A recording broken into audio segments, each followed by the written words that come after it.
గురువులకు ప్రణామం. మీరు మా లోకానికి రావడం మాకు మహదానందమే. కానీ నీ విచారము నాకు అర్థమైనది.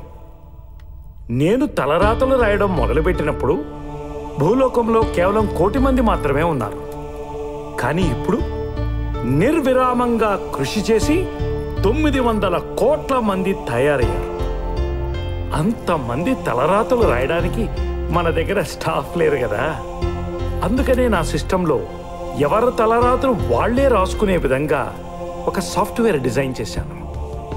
భూలోకంలో తల్లిదండ్రులు చేసిన పాపపుణ్యాలని క్యాల్కులేట్ చేసి వాళ్ళు చేసిన మంచి చెడులను స్కాన్ చేసి వాళ్ల రాతల్ని వాళ్లే రాసుకునే విధంగా సాఫ్ట్వేర్ని తయారు చేశాను.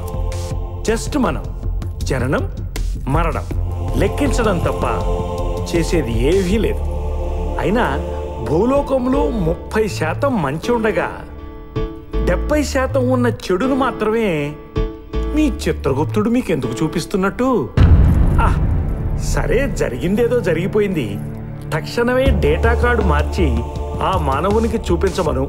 అంతా మంచే జరుగుతుంది. ధన్యోస్మి పితృవర్య. తథాస్తు.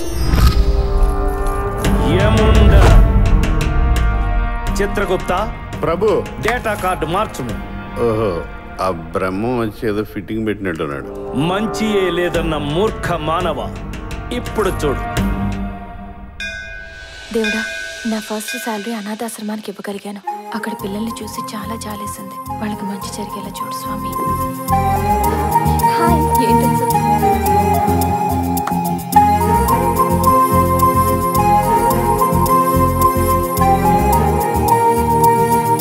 స్టూపిడ్. ఇలాంటి చీప్ ట్రిక్స్ నా దగ్గర చేయకు. వీకెండ్ పార్టీలు ఇవన్నీ కామన్.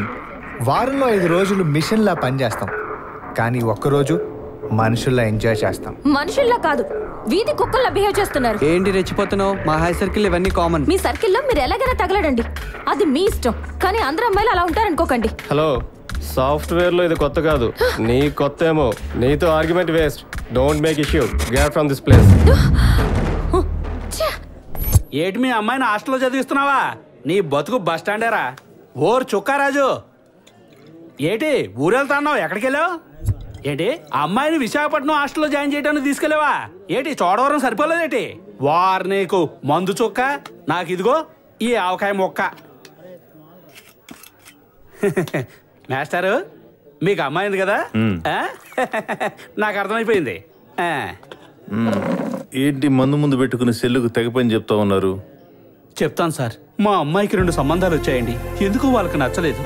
ఈ రోజు ఒక మంచి సంబంధం వచ్చిందండి. వాళ్ళకి అమ్మాయి నచ్చిందన్నారు. అయితే పెళ్లికి 3 నెలలు టైం ఉంది కదా, మా అమ్మాయిని చదివించొచ్చా అన్నాను. ఎక్కడ చదివిస్తారని వాళ్ళు అడిగారు. ఇన్నాళ్ళు హాస్టల్లోనే ఉండి చదువుకుంది కదా, ఇప్పుడు కూడా హాస్టల్లోనే ఉండి చదువుతుంది అన్నాను. మీ అమ్మాయి హాస్టల్లో ఉండి చదువుతుందని మాకెందుకు చెప్పలేదు? మీరు వద్దు, మీ పెళ్లి సంబంధం వద్దని వెళ్ళిపోయారండి. మా అమ్మాయి చేసిన తప్పేంటండి? హాస్టల్లో ఉన్నంత మాత్రాన వాళ్ళు చెడిపోయినట్టేనా? ఆడపిల్లల గురించి ఇంత నీచంగా మాట్లాడిన వాళ్ళు ఎవరు బాగుపడరండి.